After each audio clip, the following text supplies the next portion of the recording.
Hello, my name's Alex Hill, and this is my third video concerning the San Diego Jungian analyst Robert Johnson and John Sanford. This video is about John Sanford's writings. I thought I'd start with a little bit of more of a biography on Jack. He went by Jack with the people at the Journey into Wholeness where I met him, or I reconnected with him.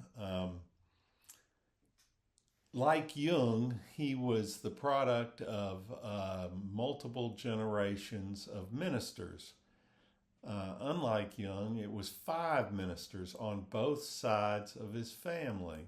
His mother, Agnes White Sanford, was the founder of the inner healing movement and was a significant and foundational part of the renewal movement in the first half of the 20th century. She wrote over 20 books, had to have had a very significant influence on young Jack.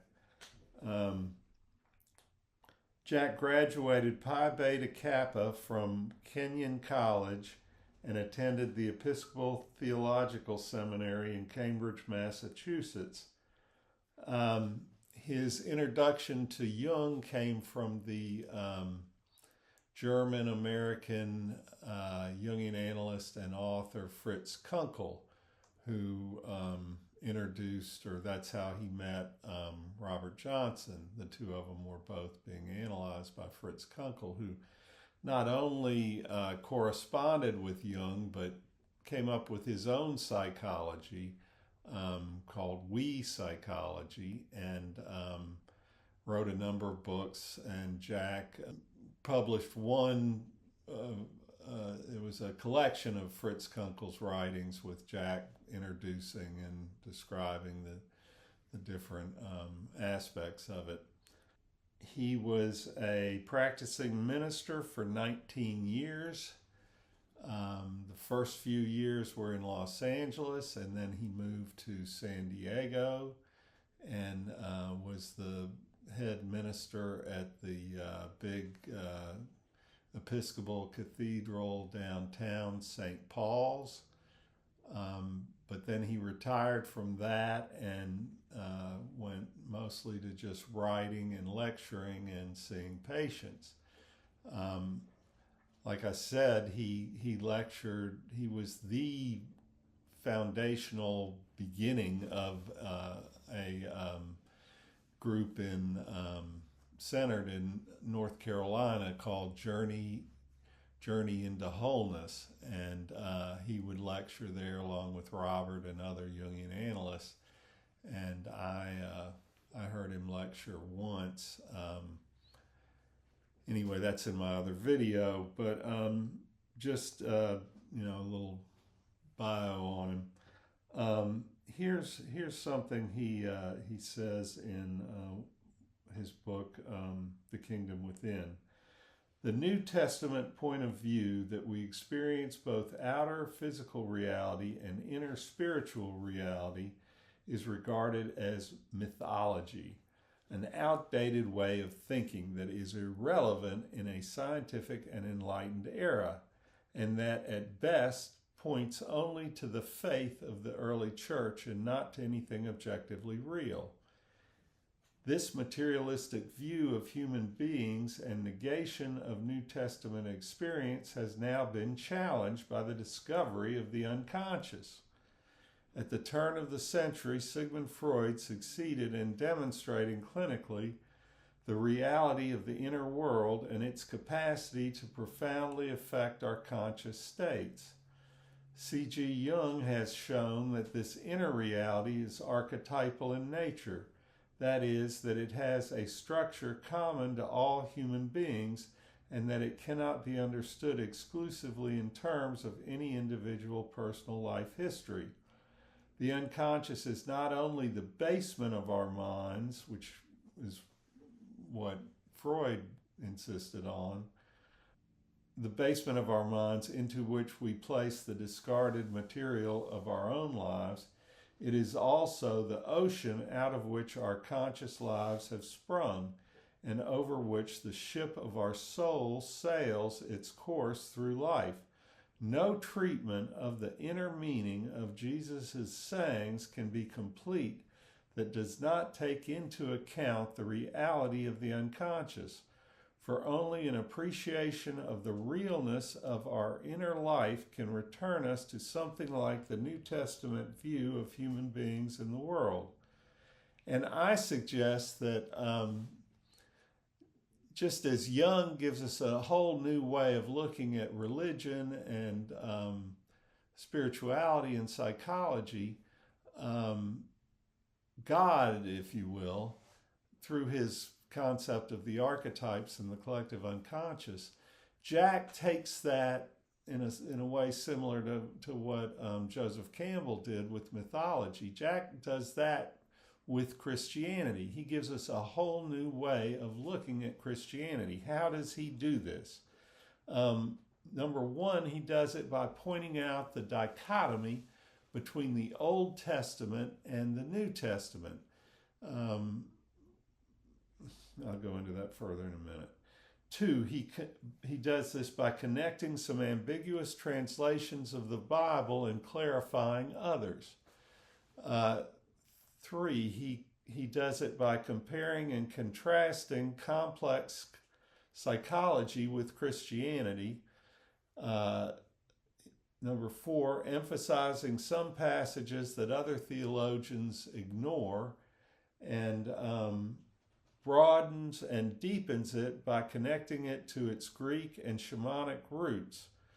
He also had a background in Native American spirituality and uses literature. He quotes Wuthering Heights, what's her name, Bronte, and Shakespeare, among others. So, number one, pointing out the dichotomy between the Old Testament and the New Testament. The main thing he's saying is that Jesus himself, or I think the most important thing he says, is that Jesus himself had very little to say about the sins of the flesh. His main concern was the sins of the spirit. I never thought about that difference and how the one correlates with what Christ was all about and the other correlates more with the Old Testament. He says, because the sins of the spirit are 10 times deadlier than the sins of the flesh. But somehow it seems to have escaped the attention of traditional Christianity that in stressing sin as equivalent to the sins of the flesh, we are not following Jesus. He says that in somewhere else that traditional Christianity is fallen prey to something akin to the legalism of the Pharisees, which is exactly what Jesus was talking against. Who were the Pharisees, who were the spokesmen of the Old Testament? Just to point out that there are two types of sins is enlightening in itself. He also said that one reason that the requirements of the kingdom are both difficult and light is the necessity to shed the Pharisaic outer mask, which is the persona.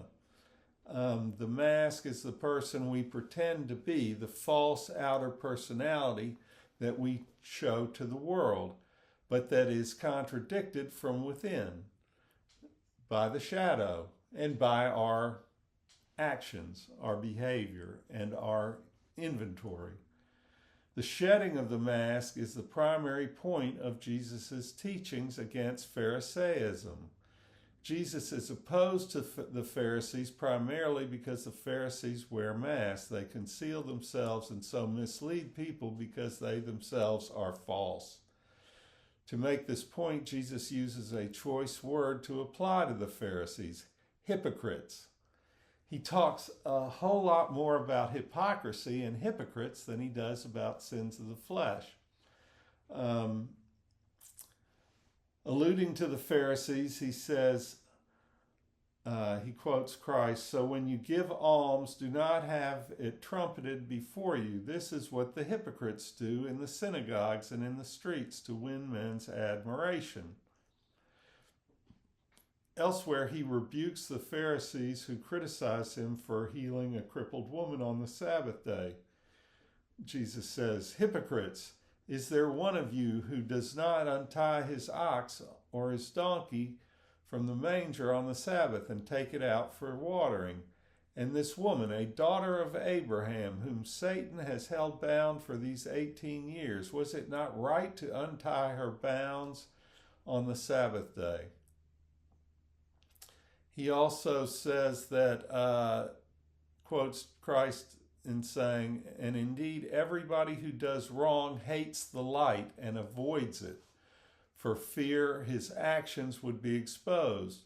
But the man who lives by the truth comes out into the light, so that it may be plainly seen that what he does is done in God." John 3:20.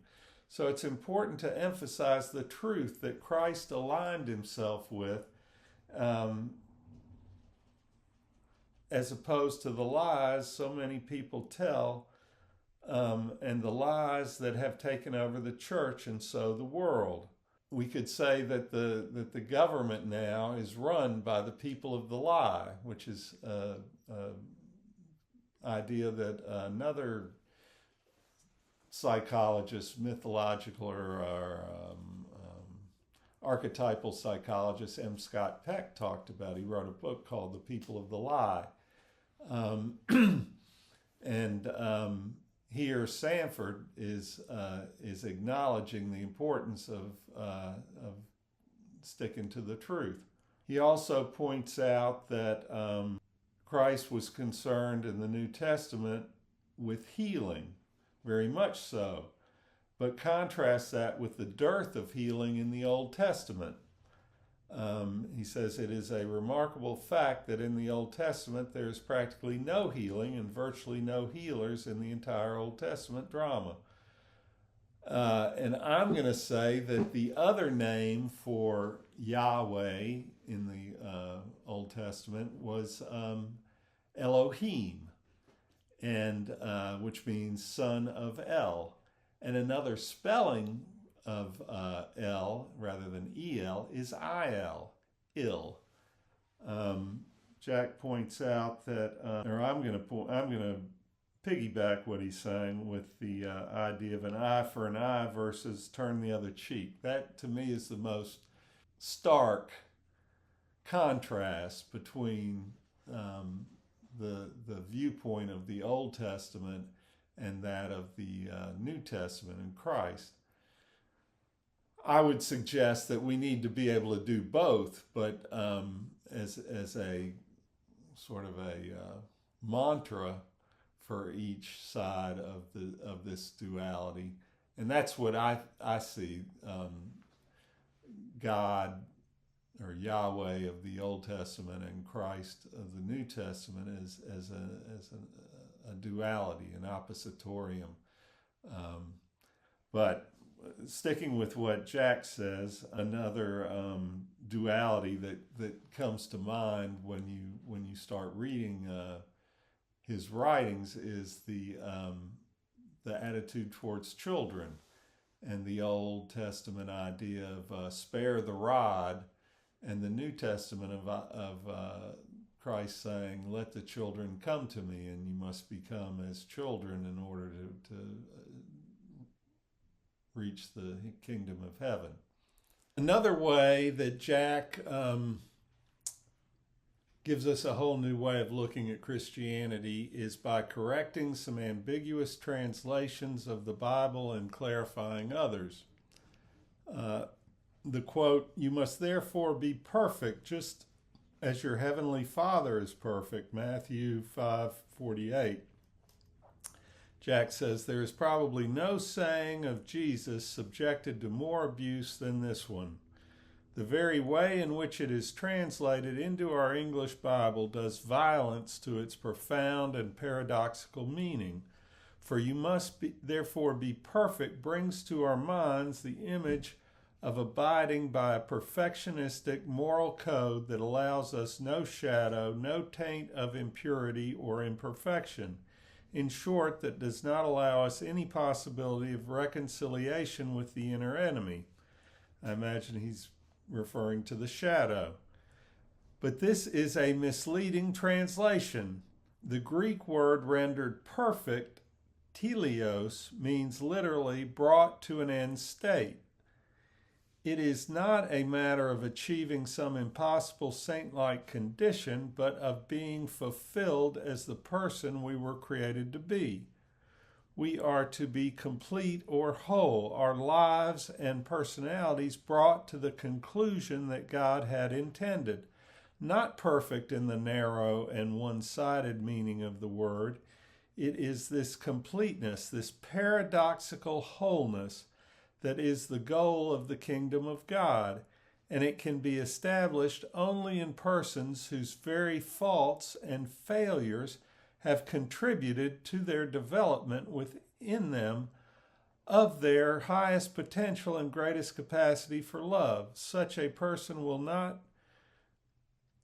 be otherworldly, but this worldly. She will not have fled from involvement with the things of the world, but will be involved with the world, and yet will not have succumbed to the collective values of the world.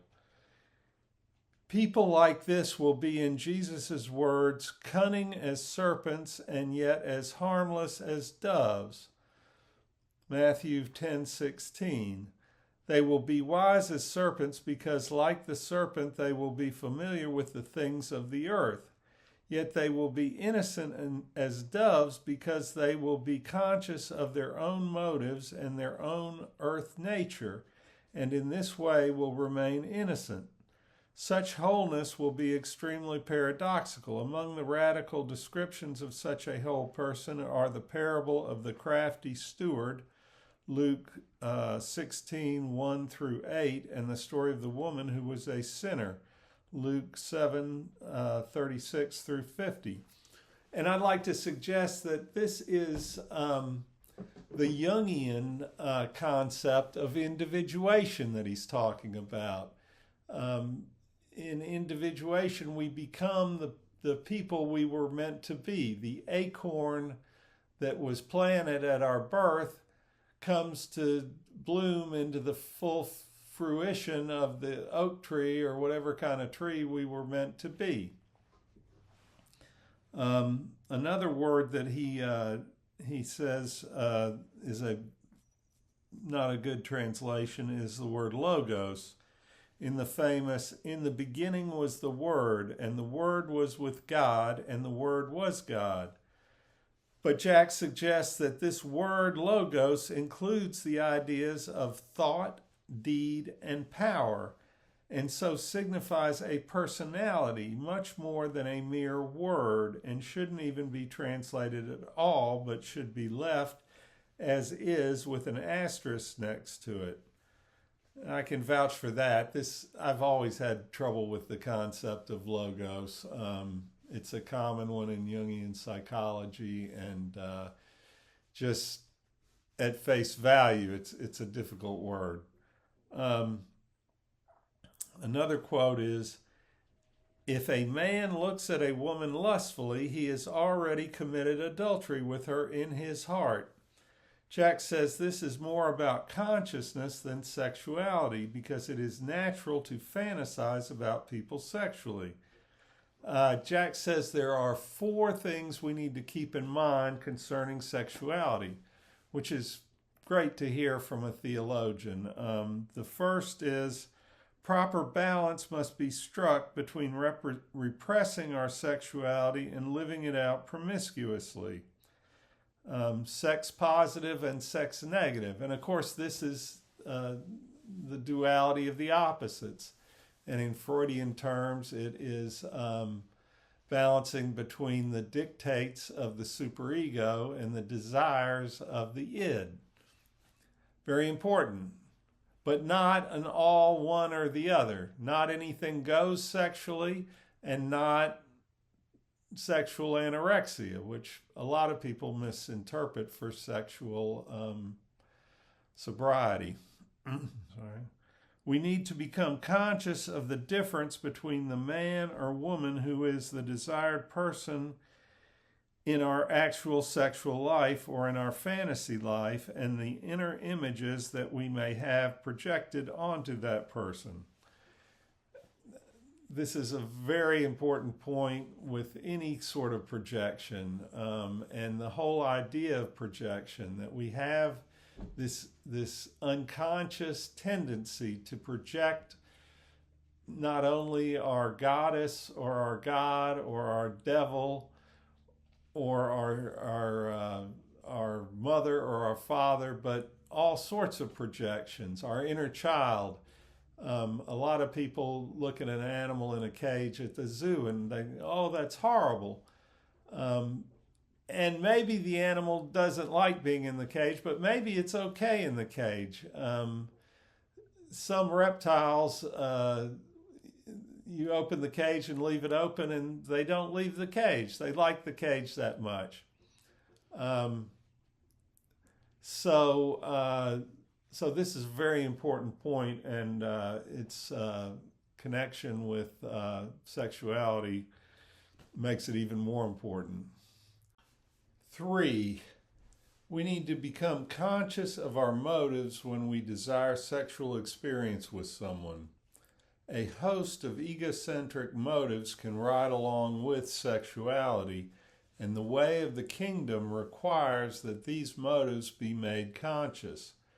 Do we use sexuality, for instance, to dominate another person, to avoid relating, to satisfy only ourselves without regard for the satisfaction of our partner? By honestly answering these questions, we arrive at a knowledge of the dark side of ourselves, a spiritually vital step on the way to wholeness.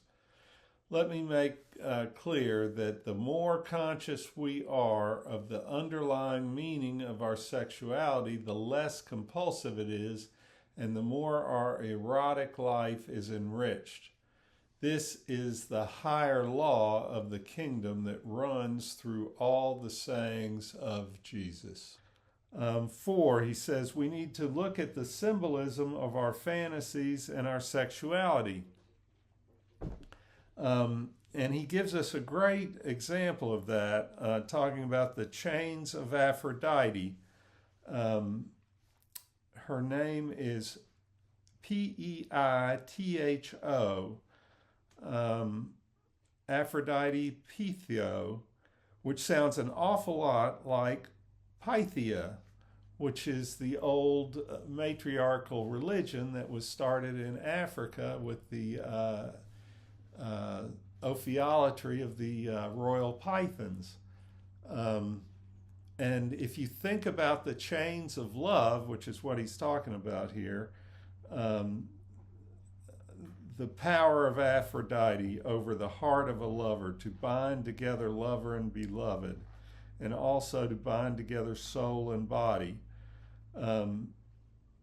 If you think about the metaphor here, the chains of Aphrodite, and compare it to the actuality of a python sabia, the African rock python, which gets to be huge, 20 feet or so, and the coils that a python puts around its prey to constrict it and suffocate it as a way of securing food, the comparison is very apt. He also uses this quote, anyone who loses his life will find it. Jack says, sometimes this has been construed to mean that one should not have much of an ego, that the ego should stand aside and become as nothing so God's will can operate. On the other hand, he says, it is not possible to give up what we do not have. God cannot use our ego for his will if there is not an ego there to be used.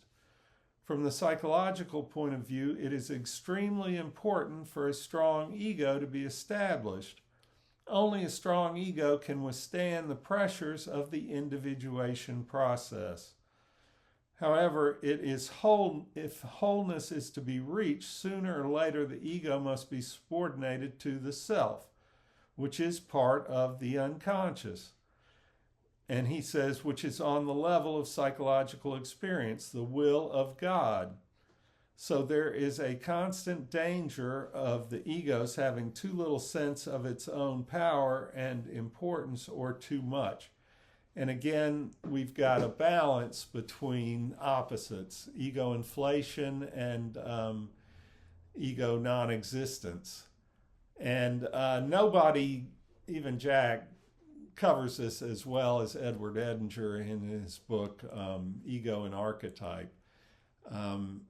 But Jack uses the term, and I'm going to put a diagram in here of the ego-self axis, which shows the movement from ideally a child who is completely subsumed, starts out that way by the self, and gradually moves out of the self, but is not totally separate and is connected by this axis, so that there is a consciousness separate, but not a total unconsciousness of the self. Another way I'd like to talk about that John Sanford gives us a whole new way of looking at Christianity is by comparing and contrasting Christianity with complex psychology. I call it complex psychology because that's what Jung's number one helpmate in developing his psychology liked it called. Tony Wolff thought it should be called that. And I think that the complex is the most important aspect of the psychology. It's the only thing we can really change. The complexes are programmed from early birth, and even though deprogramming them can be very difficult, if not impossible, it is doable in many instances. And like so many things, the first thing you got to do to change the complex is to admit that you've got one. Okay, the first way I want to talk about this is Jung looks at Sanford looks at Jesus Christ through the lens of Jung's typology. And Jack points out that Jesus was, that we can measure the greatness of Jesus by this typology because he was a well-rounded person. He had both well-developed extroversion, introversion, thinking, feeling, intuition, and sensation. And he goes through pretty much each one of these. As far as extroversion goes, pretty obvious there. Christ went out among all these strangers, preaching his gospel, healing people, causing trouble.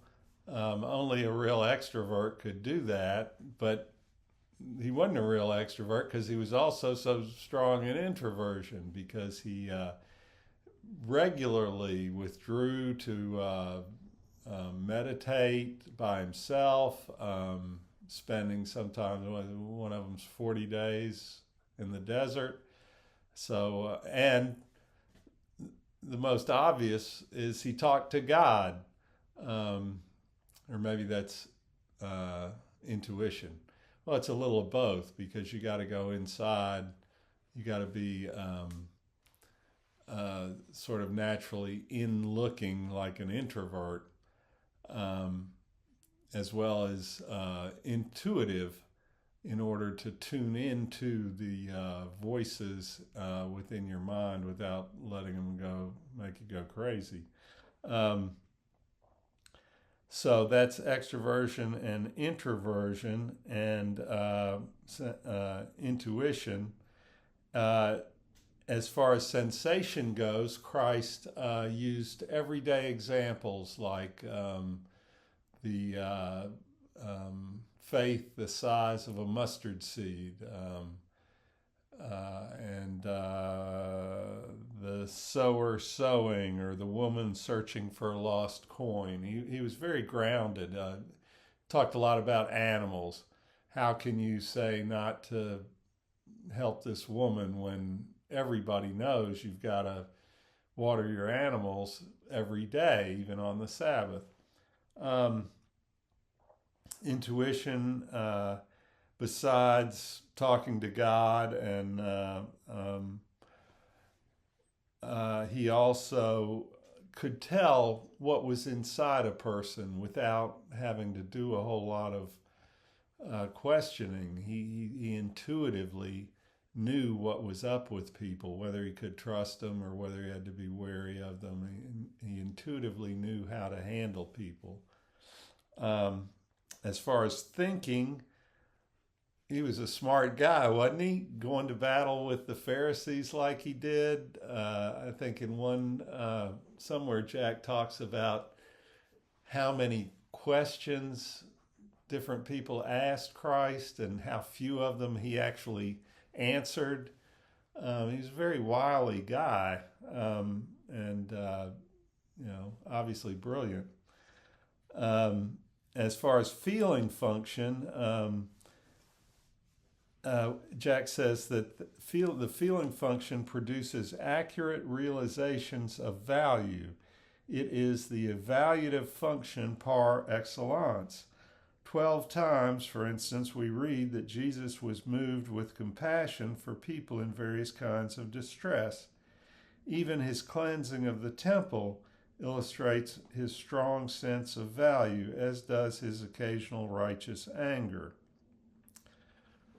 And moving on from that, here's a quote of Christ that Jack uses. "For I've come to set a man against his father, a daughter against her mother, a daughter-in-law against her mother-in-law. A man's enemies will be those of his own household," which is another mystical statement. Surely Christ didn't tell everybody to go to war with their parents.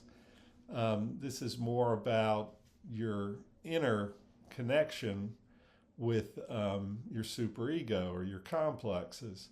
You have to divorce yourself from your complexes. What Fritz Kunkel called your tribal loyalties, or what could be what Jung called participation mystique. There's this hold that the collective has on us that we need to break away from in order to individuate and become individuals. The only way to achieve this break from tribal loyalties, which are among the strongest earthly human loyalties, is to ground one's life on the still higher loyalty demanded from those who would become disciples of the kingdom of Christ. Apollo told Orestes to kill his mother, despite the knowledge that the Furies would be coming after him if he did that. And of course, that's a myth. But in actuality, if we are in analysis, quite often it has been compared with killing of our parents. We have to separate from our parental conditioning and erroneous complexes. Jack compares the unconscious with the kingdom of Christ. He says, to the psychologist, it is the archetypal structure of the human mind and the universality of the urge to wholeness that is in the unconscious that he compares to the kingdom. The kingdom of Christ knows of no boundaries of race, creed, sex, or social status. And of course, the quote, or one of the quotes from Christ is, "Neither shall they say, lo here or lo there, for behold, the kingdom of God is within you." And Jack points out that there is some confusion or some ambiguity with the word entos, E-N-T-O-S,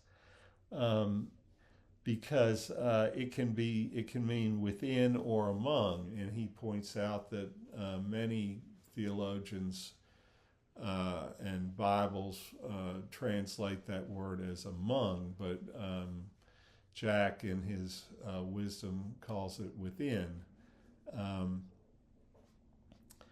Jack calls the early theologians psychologists. The early church fathers honored soul.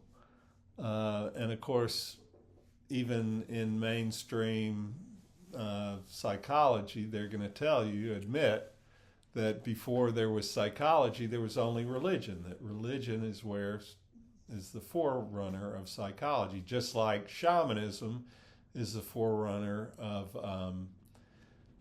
religion. And I would suggest that in between shamanism and religion is ophiolatry. Certainly we can see that in Africa and India. I say this is a symptom of left hemisphere encapsulation, that we don't see the church as and the religion as a early form or a nascent form of psychology. There's something screwy going on there. Jack says every major figure of the early Christian church through the time of St. Augustine cites dreams as an important way in which God spoke to mankind, and many of the fathers of the church wrote psychological treatises on dreams. Tertullian, for instance, went so far as to say, beyond a doubt, the greater part of mankind derived their knowledge of God from their dreams.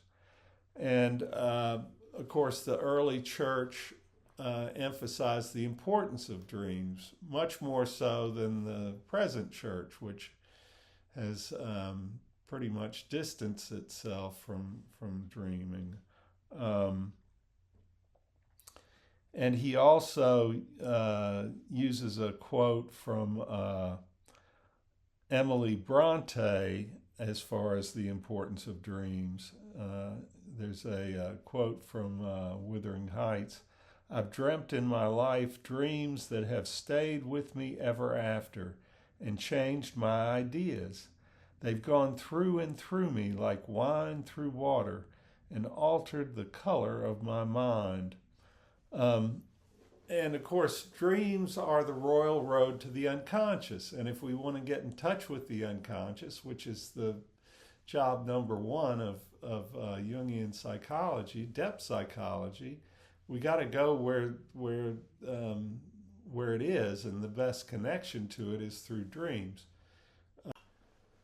Another quote that Jack uses from Christ is, "Love your enemies." And Jack says the relationship between the inner enemy and the mask is one of diametrical opposition. He says the shadow isn't the enemy, unconsciousness is the problem. He also goes on to say, you must understand God loves your shadow much more than he does your ego. The ego is primarily engaged in its own defense and the furtherance of its own ambitions. Everything that interferes with it must be repressed. The elements become the shadow. The repressed elements become the shadow. Often these are basically positive qualities. There are, in my view, two shadows: the dark side of the ego, which is carefully hidden from itself, and which the ego will not acknowledge unless forced to by life's difficulties, and two, that which has been repressed in us lest it interfere with our egocentricity, and however devilish it may seem, is basically connected to the self. In a showdown, God, the self, favors the shadow over the ego, for the shadow, with all its dangerousness, is closer to the center and more genuine. And another quote that connects to this is, you hypocrite, first take the plank out of your own eye, and then you will clearly see how to remove the speck from your brother's eye. And Jack says the speck represents consciousness. And he also points out that just recognizing that we have a shadow has a transforming effect. In 12 steps, so many people have a hard time just admitting that, just doing a fourth and fifth step, admitting to God, to another person, and to themselves the exact nature of their wrongs. And the shadow is even more disdainful to own up to. So it's not a didactic thing. It's very much a moral thing. It's very much a product of how much character a person has, whether or not they can own their own shadow, as Robert calls his book on the matter. And the idea, love your enemies, is another example of the mysticism of Christ. Most people have a hard time loving their neighbors. Many have a hard time loving their wives and their kids. It's a whole other level to talk about loving your enemies. So I suggest that maybe the best way of looking at that, rather than having somebody spit in your face and say, "Oh, I love you anyway," is to look at it psychologically through the shadow. Because our enemies, particularly the ones that haven't done anything to us, the ones we just don't like for no real reason we can really put our fingers on, they just irritate us. Those are our mirror, as Krishnamurti used to talk about, the mirror of relationship. These disdainful people to us, we've got to own them, or we should own them, because they represent aspects of ourself that we can't stand, but we can't see them in ourselves. Like Perseus had to look in Athena's shield in order to cut the head off Medusa. And maybe that's what the shadow projection, what image we should keep in mind for shadow projection is that of the Medusa. Certainly the snake is involved. Certainly the loathing for the self, not that self, the other self, oneself, is connected with the snake. And that's part of why we disdain them so much. He also says something that I like a lot. He talks about the racial implications of the shadow. He says, when the projection of our inner enemy onto another takes place on a collective, racial, or international basis, it is always particularly destructive. And then he goes on to use the example of the Nazis. Having identified themselves as a superior race and a divinely superior people, they were no longer able to recognize their own inferior qualities. The hidden inferior qualities in them were therefore seen in the Jews. The Jews had to carry for the Nazis what they would not see in themselves. They carried the burden of the hate and fear and loathing that, in fact, the Nazis had for themselves. The ensuing wholesale and horrible slaughter of the Jews was a futile attempt by the Nazis to exterminate their projected enemy.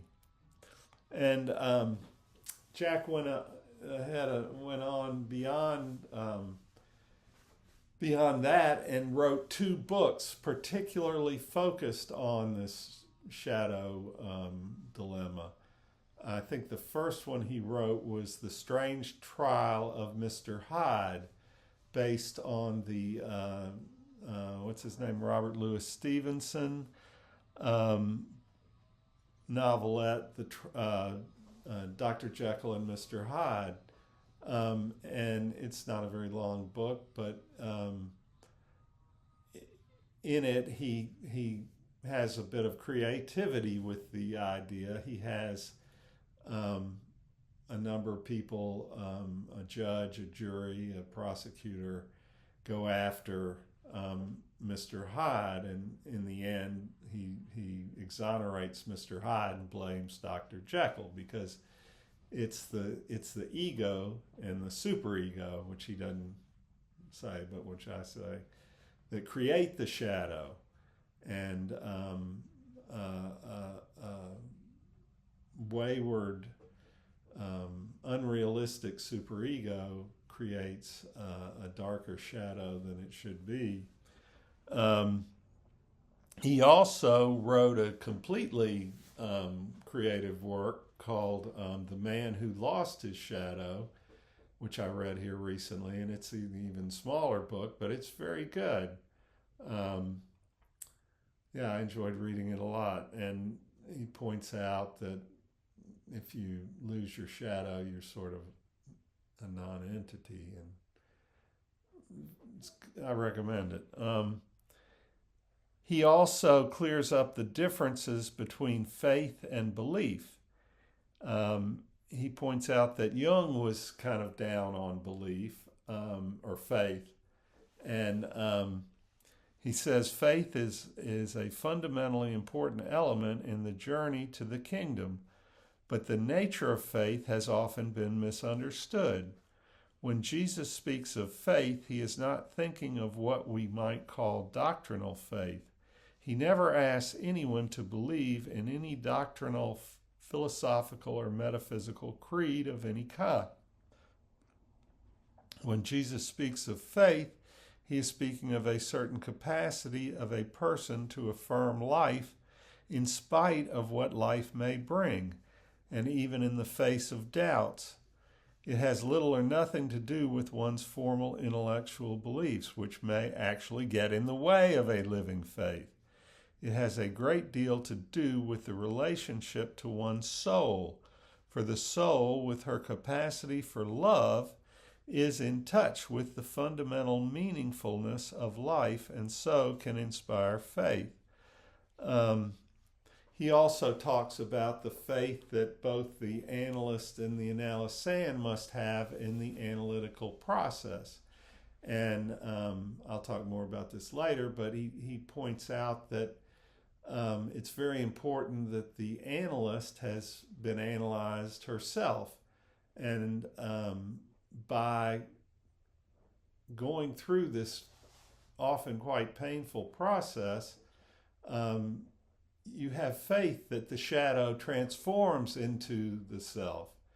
I think a lot of analysts don't quite get that, and treat the shadow as a very negative thing, which is a product of the left hemisphere and not looking at the big picture. There's not a whole lot of documentation on this, but Mary Louise von Franz's chapter on individuation in Man and His Symbols starts with the shadow. Then it goes to the contrasexual, and then to the self. And I suggest that that the shadow, because we don't work with it, most people can't even admit they've got one. If we do work with it, then it transforms. And this is, I think, very important. He also quotes, talks about the quote, "Enter from the narrow gate, for the gate is wide and the way is easy that leads to destruction, and those who enter by it are many." And of course, the road to individuation, like M. Scott Peck talks about in The Road Less Traveled, not many people go down that road because it's very difficult, it's very intimidating, it's ominous. And part of the good news of Jack Sanford and Carl Jung and Robert Johnson and the rest of them is that it's worth it. You know, this thing that looks so horrible that you're so afraid of, like being afraid of your own shadow, is really God. The strangest quotes of Jung, some of them are where somebody has a dream about a bear chasing them, some horrific animal, and he says, "That's God." And you're like, what? How can that be God? But it's the unrecognized aspects of God, the split off aspects of God, and certainly sexuality and aggression are a major part of all that.